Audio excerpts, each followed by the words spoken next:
अस्सलाम वालेकुम दोस्तों। क्या कभी आपके साथ ऐसा हुआ है कि आप किसी से सिर्फ खाने की बात करें और आपको जोरों की भूख लग जाए? आज का व्लॉग कुछ ऐसा ही है। थोड़ी गुफ्तगू, थोड़ी भूख और परदेश में रहकर अपनी पसंद के खाने की तलाश।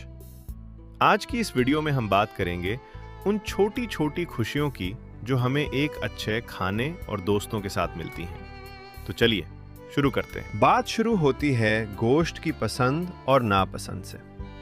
अक्सर लोग बकरे या भेड़ का गोश्त शौक से खाते हैं, लेकिन हर किसी का अपना मजा होता है। मुझसे पूछा गया कि क्या यहाँ बकरे का गोश्त मिलता है? मैंने कहा हाँ, मिलता तो है, लेकिन सच कहूं तो मुझे बड़ा गोश्त यानी बीफ ज्यादा पसंद है।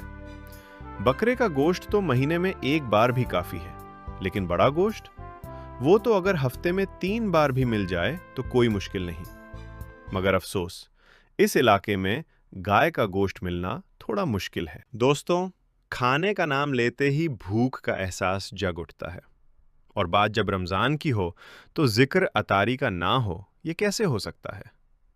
मैंने महसूस किया है कि इफ्तारी का असल हुस्न सिर्फ महीने के पकवानों में नहीं, बल्कि उन छोटी चीजों में है, जैसे थोड़ा सा प्याज और दोस्तों का साथ। इन्हीं छोटी चीजों से इफ्तारी का मजा दोबाला हो जाता है। परदेश में रहकर यही वो पल होते हैं जो हमें अपने घर की याद दिलाते हैं। इसी दौरान खबर मिलती है कि खाना पहुंच गया है।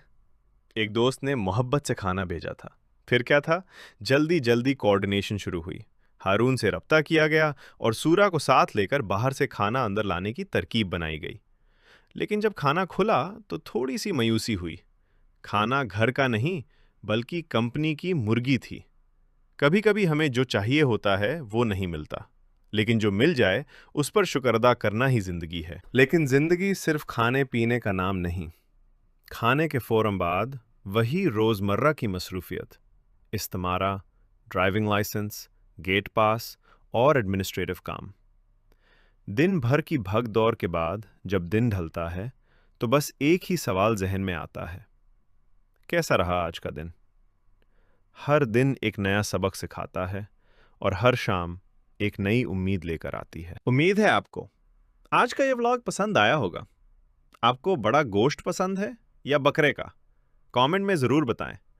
अगर वीडियो अच्छी लगी हो तो इसे लाइक करें, अपने दोस्तों के साथ शेयर करें और मज़ीद ऐसी वीडियोस के लिए मेरे चैनल को सब्सक्राइब करना ना भूलें। मिलते हैं अगले व्लॉग में। तब तक के लिए अल्लाह हाफिज़।